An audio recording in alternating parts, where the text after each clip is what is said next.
থাকত তারা জান্নাতে চলে যেত, আবার যদি মাত্র একটি ছোট গুনাহ বেশি থাকত তারা জাহান্নামী হয়ে যেত।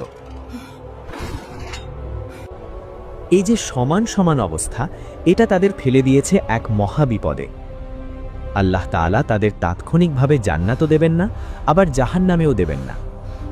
তাদের রাখা হবে এক অপেক্ষমান তালিকায়, অর্থাৎ ওয়েটিং লিস্টে।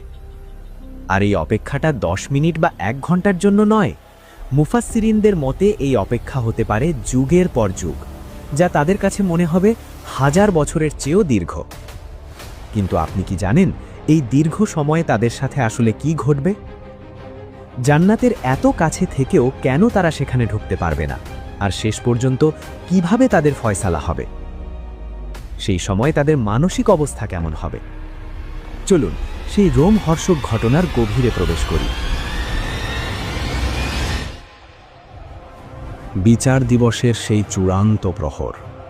মহাকালের ঘড়িতে আজ সময়ের কাঁটা থমকে গেছে। কোটি কোটি মানুষের ভিড়ে আজ পিন পতন নীরবতা, এমন নীরবতা যেখানে নিজের নিঃশ্বাসের শব্দ বজ্রপাতের মতো মনে হয়। সবার দৃষ্টি আজ শুধু একটি জায়গাতেই স্থির, সেটি হলো মিজান বা আমলনামার পাল্লা। দৃশ্যটি কল্পনা করুন, একজন মানুষ থরথর করে কাঁপছে। তার হাঁটু এতটাই দুর্বল হয়ে গেছে যে সে দাঁড়িয়ে থাকতে পারছে না। তার চোখের সামনে তার জীবনের গোপন গুনাহের পাহাড়গুলো, যা সে রাতের আধারে করেছিল, যা সে ভেবেছিল কেউ দেখেনি, সেগুলো আজ কয়লার মতো কালো এক একটি পাথর হয়ে পাল্লায় চাপানো হচ্ছে। প্রতিটি গুনাহ পাল্লায় পড়ার সাথে সাথে ধপ করে এক ভয়ানক শব্দ হচ্ছে। জাহান্নামের ফেরেশতারা আগুনের শিকল হাতে এগিয়ে আসছে। সব আশা শেষ। পাল্লার বাম দিক ঝুঁকে পড়ছে পাতালের দিকে। ঠিক সেই মুহূর্তেই আল্লাহর অসীম করুণায় তার আমলনামায় একটি ছোট্ট নেকি যোগ করা হলো। খুবই নগণ্য একটি কাজ।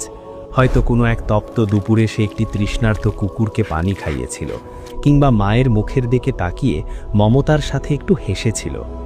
বিস্ময়করভাবে সেই ধূলিকণার সমান ছোট্ট আমলটি পাহাড় সমান গুনাহকে চূর্ণ করে দিল।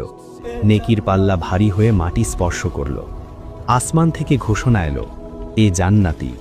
সেদিন মানুষ অশ্রুসজল চোখে বুঝবে দুনিয়ার কোনো ভালো কাজই আসলে ছোট ছিল না, আর কোনো গুনাহ ফেলনা ছিল না।